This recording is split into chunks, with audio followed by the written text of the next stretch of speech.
नमस्कार। पिछले कुछ दिनों से विभिन्न सोशल मीडिया प्लेटफॉर्म पर अफवाहों का दौर तेज है कि भारत जेनजी के व्यापक विरोध प्रदर्शन की जद में आ सकता है। अब इस बात में कितनी गहराई है, यह तो अध्ययन और खोज का विषय है। लेकिन जैसा कि नेपाल में या फिर लद्दाख में हुआ, उसे देखते हुए कुछ अहम विषयों पर चर्चा लाजमी है। चलिए उसे देखते हैं। भारत में जेनजी प्रदर्शन मुख्य रूप से भ्रष्टाचार, बेरोजगारी, शिक्षा और स्वास्थ्य जैसे मुद्दों पर हो सकता था, जो जाहिर है व्यापक तौर पर सोशल मीडिया के जरिए संगठित होता और नेपाल और बांग्लादेश के आंदोलनों से प्रेरित होता। लेकिन भारत की बड़ी आबादी और क्षेत्रीय जातिगत विभाजनों के कारण इसका स्वरूप अलग ही होता, जिससे यह विरोध प्रदर्शन डिजिटल सक्रियता के साथ साथ जमीनी स्तर पर भी देखा जा सकता था, जैसा कि लद्दाख और असम में दिखा है। हालांकि राष्ट्र विरोधी होने के डर से कुछ युवाओं में इससे जुड़ने को लेकर हिचकिचाहट हो सकती है।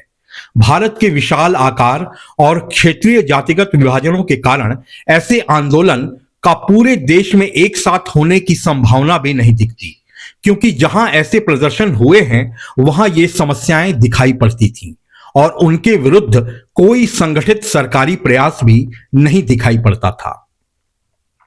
अगर देखें तो भारत के जेनजी एक हद तक डिजिटल हैं और वे डिजिटल एक्टिविज्म के जरिए वैश्विक समर्थन जुटाने और नैरेटिव सेट करने की क्षमता भी रखते हैं।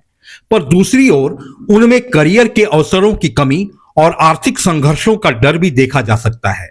ऐसे में उनका असंतोष उन्हें पारंपरिक विरोध प्रदर्शनों के कितना करीब लाएगा, यह देखना जरूरी होगा।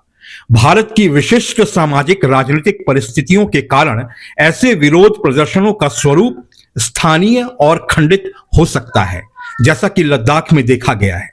सरकार डिजिटल प्लेटफॉर्म्स के जरिए सीधा संवाद कर पुरानी पीढ़ी को तकनीक और नई पीढ़ी को भारतीय मूल्यों से जोड़ रही है। पुरानी पीढ़ी का अनुभव और जेनजी का नवाचार दोनों को मिलाकर ही विकसित भारत की परिकल्पना वास्तविकता के धरातल पर दिखेगी।